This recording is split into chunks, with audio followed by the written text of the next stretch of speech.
O assunto virou manchete em praticamente todo o mundo. Quem é, afinal, a jovem brasileira que afirma que o jogador Neymar a estuprou? Chegou o momento de tirar as dúvidas e de mostrar a história que ela tem para contar. Qual é o seu nome completo? Nájila Trindade Mendes de Souza. E quem é a Nájila Trindade Mendes de Souza?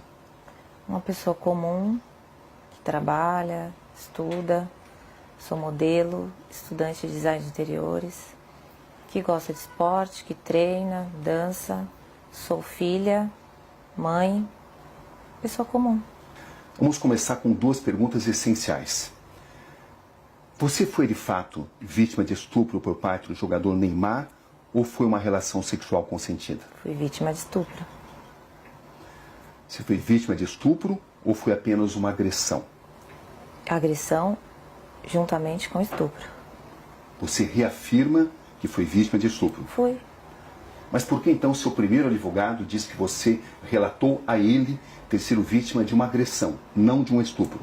Primeiro que ele não estava acreditando totalmente em mim. E eu senti preconceito da parte dele. Porque ele disse pra mim que... você vai ter que cortar a unha, a gente vai ter que levar isso pra frente, mas você... Então, o que deu a entender que você foi estuprada, você não foi estuprada, você deu porque você quis, você fez porque você quis. Então eu não vou eu vou isentar essa parte, eu não vou colocar essa parte. Vou falar agressão porque eu tenho as provas, você me mostrou as provas da agressão, que foram as fotografias. E eu acho que ele só acreditou em mim porque ele viu a foto que o próprio Neymar mandou pra mim. Minha foto machucada. Como é que você conheceu o Neymar, Nájila? Através de uma rede social. Qual foi a rede social? Instagram. Como é que foram as conversas? Como é que você as escreve? Normal, eu mandei uma imagem pra ele, não era foto nude meu, era um texto. E ele respondeu e a gente começou a trocar mensagens. E depois de um tempo ele pediu o meu WhatsApp e eu passei. O próprio Neymar divulgou alguns trechos onde aparecem conversas de cunho sexual. Uhum. Quando é que essas conversas começaram? Naquele momento. Do WhatsApp. E você tinha ciência de que uma relação sexual poderia acontecer? Sim, o meu intuito era esse.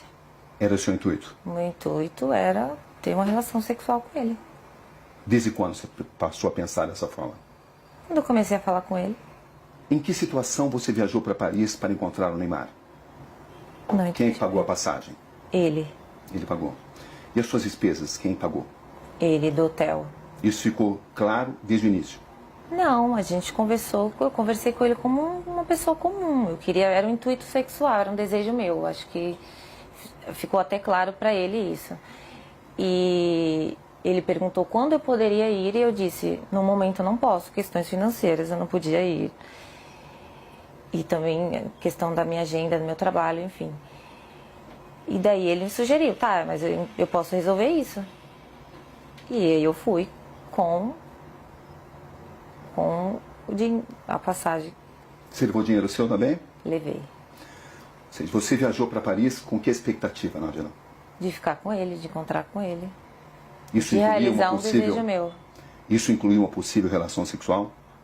Obviamente. Você pensava nisso? Sim. Estava preparada para isso? Estava. Era algo já consentido, consensual entre vocês? Era. Certo. Quando você chega a Paris, o que acontece? Eu vou pro hotel, ele me manda mensagem falando que ia para uma festa e que ia passar lá antes para me dar um beijo, para me cumprimentar antes de ir nessa festa.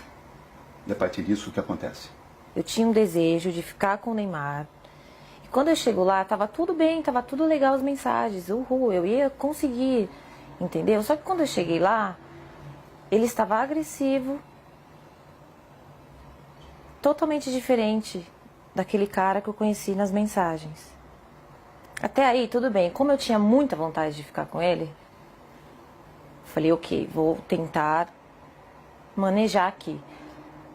E a gente começou a trocar carícias, começou a ficar, a se beijar.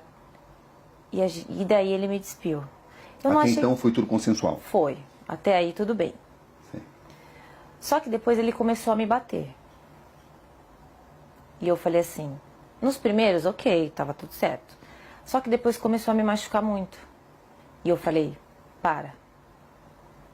Você falou isso de forma clara? Falei, para, está doendo. E ele falou, desculpa, linda. Ok, continuamos. Deitados na cama, rolando e tal. Eu falei, você trouxe preservativo? Porque eu não tenho. E ele disse, não. Eu falei, então não vai acontecer nada além disso. Porque não podemos. Qual foi a resposta dele? Ele não respondeu nada. E a gente continuou. E ele me virou, cometeu o ato, e eu pedi para ele parar. Enquanto ele cometia o ato, ele continuava batendo na minha bunda violentamente. E depois eu girei. Foi tudo muito rápido, questão de segundos, e me retirei. Foi isso que aconteceu. Você está totalmente convencida que conseguiu mostrar a ele que você não queria, não desejava mais a relação sexual? Eu falei, para. Não, para. Eu falei. E ele nunca disse nada a você? Ele não se comunicava muito. Ele só agia. Ou seja, você estava preparada para uma relação sexual consensual? Estava. E quando é que essa relação sexual consensual se transformou, na sua visão, em um ato de estupro? A partir do momento que ele se tornou agressivo, a partir do momento que eu perguntei para ele se ele tinha levado o preservativo, que eu não tinha, ele falou que não, e eu falei para ele, então não podemos. Então só vamos trocar carícia, vamos continuar aqui. E ele concordou, com o silêncio eu entendi como concordância. E quando ele me virou, ele já foi cometendo ato. Então assim, ele não entrou em um acordo comigo. Não, eu não trouxe, mas eu tô afim, eu quero. Não, ele ficou calado. Então para mim, ele tinha entendido que não poderíamos ir além daquilo do que já estávamos fazendo. Ele te obrigou a manter relação sexual? A partir do momento que ele me segurou violentamente me batendo, ele estava me obrigando a ficar ali naquele lugar. Sem uso de preservativo? Sem uso de preservativo. Foi assim que aconteceu a relação sexual? Foi assim que aconteceu. Depois, quando eu saí da cama, quando eu me levantei e fui pro banheiro, eu fiquei, não acreditei, foi tipo uma decepção. E eu fiquei estarrecida, então assim, eu não consegui falar nada pra ele. Não consegui xingar, não consegui chorar, não consegui falar nada. Eu só fiquei em estado de choque, assim. E depois ele levantou, foi pro banheiro, e quando ele entrou por uma porta, eu saí por outra. Você manteve várias mensagens com o Neymar, mesmo depois desse acontecimento, dia 15? Mantive. Por que você continuou conversando com alguém que a estuprou? Porque primeiro que eu tive que assimilar tudo. Todo o acontecimento. E quando ele saiu do quarto, e eu comecei a entender tudo o que tinha acontecido comigo, e como ele foi estúpido, como ele foi ruim, como ele me violou e me violentou, eu quis fazer justiça. Porque eu não acho que só porque eu estava afim de ficar com ele, ele tinha o direito de fazer aquilo comigo. Então, no primeiro momento, eu não consegui reagir devido aos traumas. E depois eu sabia que se eu não falasse com ele normalmente, fingindo que eu não tinha entendido o que aconteceu, ele não iria mais falar comigo. Eu não teria como provar o que ele fez comigo. O pai do Neymar relata que sofreu uma tentativa de extorsão. Da minha parte, não. Você ficou sabendo disso? Fiquei.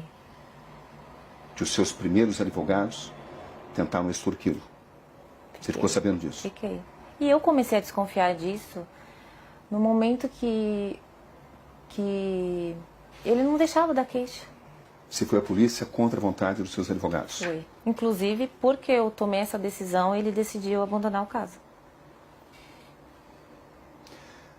Você tinha conhecimento de que tinha sido pedido uma indenização ao Neymar e ao pai dele? Não. Ele falou que ia fazer uma reunião com os advogados dele, que era para falar, levar até eles o que estava acontecendo. Entendeu? Você tinha expectativa de receber uma compensação financeira? Não. Eu quero justiça. Ele me fez muito mal e eu estou muito traumatizada até hoje por isso. O que você espera exatamente desse caso? Eu quero que ele pague pelo que ele fez. Você tem consciência do que isso pode representar para o Neymar, Nádia? Eu tenho consciência do que o que aconteceu representa para mim. Uma questão de honra, entendeu? Ele não precisava ter feito aquilo comigo. Não precisava, eu já estava ali para isso, para aquilo. Era um desejo meu, eu sou livre, desimpedida, nós iríamos ficar, eu ia voltar para casa e está tudo certo. Qual é exatamente a sua situação financeira, Nádia, para esclarecer? É verdade que você tem uma dívida de 26 mil e está sofrendo uma ação de despejo? A ação de despejo eu não estava sofrendo até o meu nome vir a público.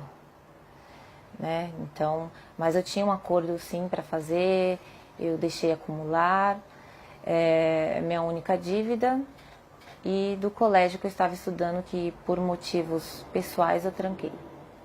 É verdade que você deve 4 mil reais ao colégio onde você estudava, à faculdade? Uhum, é verdade. As pessoas têm usado essas informações para alegar que você queria resolver a sua situação financeira. Você tem consciência disso, né? Tem. Eu fiquei sabendo, mas olha... Como é que você reage a isso? Eu acho que teria uma forma mais fácil e mais rápida do que todo esse auê, todo esse escândalo. Eu acho que eu não preciso disso. E até o Neymar para poder conseguir dinheiro. Tem muitos trabalhos, muitas coisas para fazer. Eu não ia me expor dessa forma. Não tem lógica, não tem sentido. Para arrancar dinheiro do Neymar. Desculpa, não preciso disso.